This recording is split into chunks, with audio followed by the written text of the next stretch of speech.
Otoritas Jasa Keuangan atau OJK baru saja menerbitkan surat edaran OJK nomor 19 tahun 2025 yang sangat penting bagi industri fintech, khususnya dalam penyelenggaraan peer-to-peer lending atau P2P lending. Salah satu poin utama dalam SEOJK ini adalah pembatasan pinjaman bagi borrower. Di tahun 2025, rasio utang atau pinjaman yang diperbolehkan adalah maksimal 40% dari penghasilan borrower, dan ini akan turun menjadi 30% mulai tahun 2026. Langkah ini disambut baik oleh Asosiasi Fintech Pendanaan Bersama Indonesia atau AFPI. Ketua Umum AFPI, Enjik Jafar, menilai bahwa aturan ini bertujuan untuk menjadikan industri fintech lending lebih prudent dan sehat.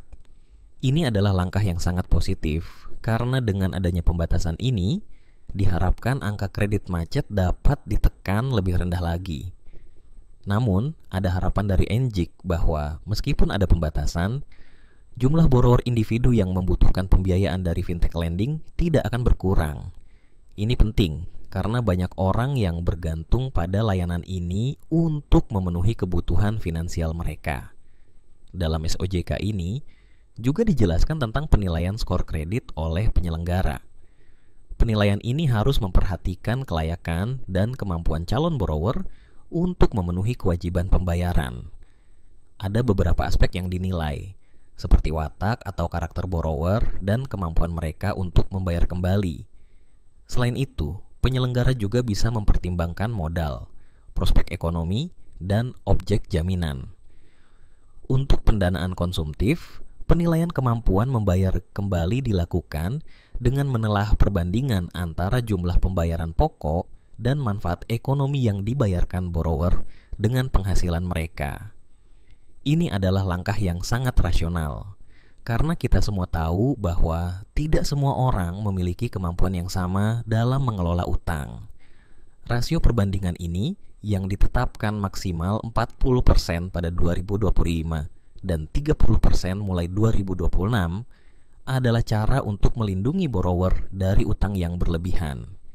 Selain itu, jumlah pembayaran pokok dan manfaat ekonomi yang dimaksud mencakup semua pembayaran yang dilakukan borrower kepada seluruh kreditur, termasuk penyelenggara, bank, dan lembaga jasa keuangan lainnya.